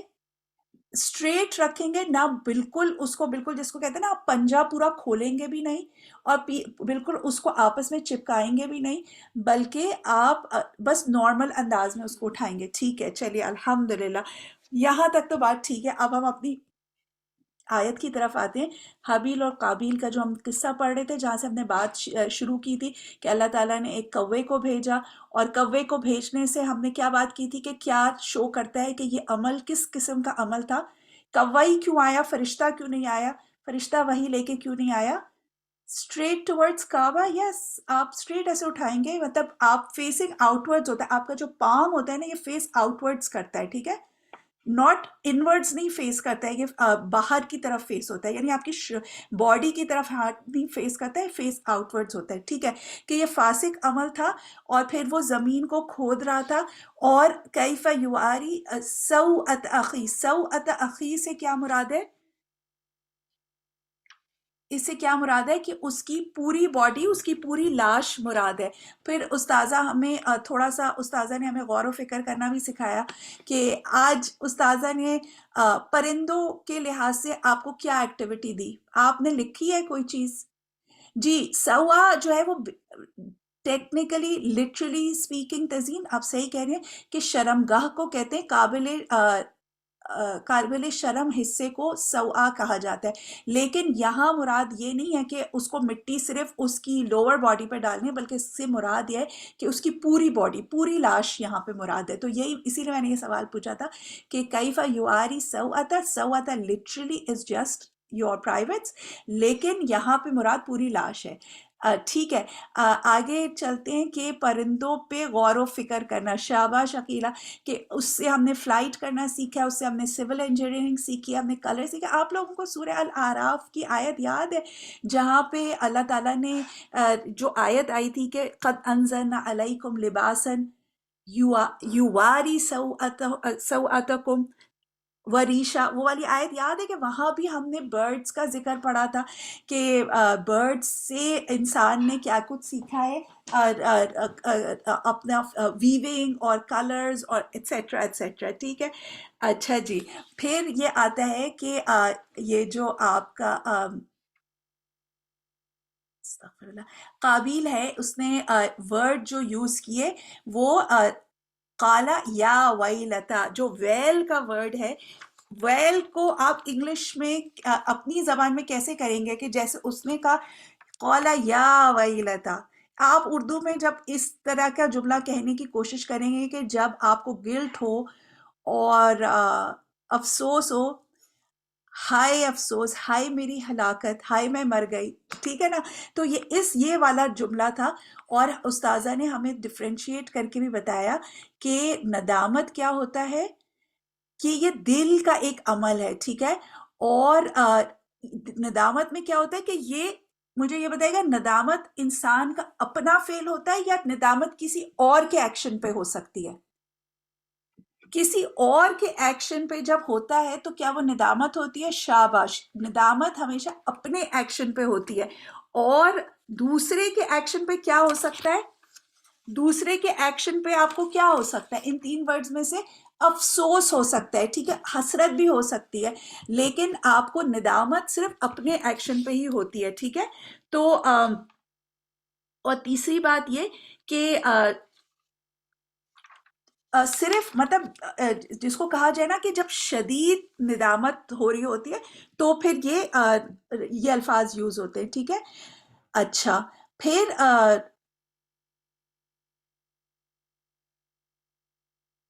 ٹھیک ہے، اور اس نے جو یہ جملہ استعمال کیا، اس سے یہ ظاہر ہوتا ہے کہ ہی ریئلی فیلٹ گلٹی کہ فَأَصْبَحَ مِنَ النَّادِمِينَ. مگر وہ ندامت کس چیز پہ تھی؟ کیا اس کو اپنی غلطی پہ ندامت تھی؟ افسوس تو تھا، اس نے کہا بھی ہائی ندامت، لیکن کیا اس کو اپنی غلطی پہ تھی؟ اور ہمیں کیا پتہ چلتا ہے کہ اگر تو اس کو اپنی غلطی پہ ندامت ہوتی تو وہ کیا کرتا؟ لیٹ سے کہ کوئی تو شاباش، پھر وہ توبہ کرتا، ٹھیک ہے. اپنے اس کو کس چیز پہ ندامت تھی؟ اس کو اس چیز پہ ندامت تھی کہ اس کا بھائی مر گیا، اس سے بھائی اس سے جدا ہو گیا، یا اس کو اس چیز پہ ندامت ہو رہی تھی یا شرمندگی ہو رہی تھی کہ اس کو یہ نہیں سمجھ آ رہی تھی کہ اس کو بیری کس طرح کرنا ہے، اور اس کو مطلب اس بات پہ ایک طرح سے آپ کہہ لیں غصہ تھا کہ اس کو یہ بھی نہیں سمجھ آ رہی تھی کہ اپنے اس لاش کے ساتھ کرنا بالکل کہ دفنانا کیسے ہے. بالکل ساجدہ کہ اس کو بیسیکلی جو ندامت تھی آپ کہہ لیں وہ اپنی کم عقلی کے اوپر تھی، اپنی غلطی کے اوپر نہیں تھی. تو اس سے ہمیں یہ پتہ چلتا ہے کہ پھر انسان جو ہے جب توبہ جب ندامت جو ہوتی ہے نا وہ توبہ کا عظیم ترین رکن ہے. جیسے استاذہ نے کہا نا کہ آپ توبہ اس وقت تک نہیں کر سکتے جب تک آپ کو اپنے کیے گئے غلطی پہ ندامت نہ ہو، ٹھیک ہے. یہ بہت باریک سا نقطہ ہے لیکن بہت اہم نقطہ ہے کہ ہو سکتا ہے یو آر فیلنگ گلٹی، لیکن ہو سکتا ہے آپ کا گلٹ صرف اس حد تک ہے کہ دوسروں کو نہ پتہ چل جائے. ہوتا ہے نا اگر آپ نے کچھ غلطی کی، ٹھیک ہے، اور آپ کو دوسروں کو پتہ چل جائے تو آپ کو ایک سوشل امبیرسمنٹ ہوتی ہے، یا آپ اپنے ہسبینڈ سے کوئی کام چھپانا چاہ رہے ہوتے ہیں، آپ کچھ کر لیتے ہیں اور ان کو پتہ چل جاتا ہے، پھر آپ یو فیل امبیرسڈ، ٹھیک ہے. ایک ہوتی ہے صرف امبیرسمنٹ کہ وہ آپ کی کوئی غلطی کھل گئی دوسرے کے اوپر تو آپ لوگ مذاق اڑائیں گے، لیکن اصل ندامت جو ہوتی ہے وہ اپنی غلطی پہ ہوتی ہے. جب وہ والی ندامت ہوگی جب آپ کو اپنی گلٹ پہ کہ میری یہ غلطی تھی اس پہ ندامت ہوگی، تبھی آپ توبہ کی طرف جائیں گے، ٹھیک ہے. تو یہ بہت امپورٹنٹ پوائنٹ ہے کہ جب آپ یہ سمجھیں کہ آپ کو لوگوں کا خوف نہ ہو بلکہ آپ کو کس کا خوف ہو. آپ نے غلطی کی تو آپ کو لوگوں کے خوف ہونے کے بجائے آپ کو کیا ہونا چاہیے؟ آپ کو اللہ تعالیٰ کا خوف ہونا چاہیے. استاذہ کیسے بتا رہی تھی کہ آپ جب توبہ کریں تو بول کے بھی یہ الفاظ کہیں کہ اللہ تعالیٰ مجھے آپ کے عذاب سے ڈر لگتا ہے اینڈ میں اس لیے شرمندہ ہوں اور اس لیے آپ مجھے معاف کر دیں because I don't want to suffer that punishment in the hereafter, ٹھیک ہے.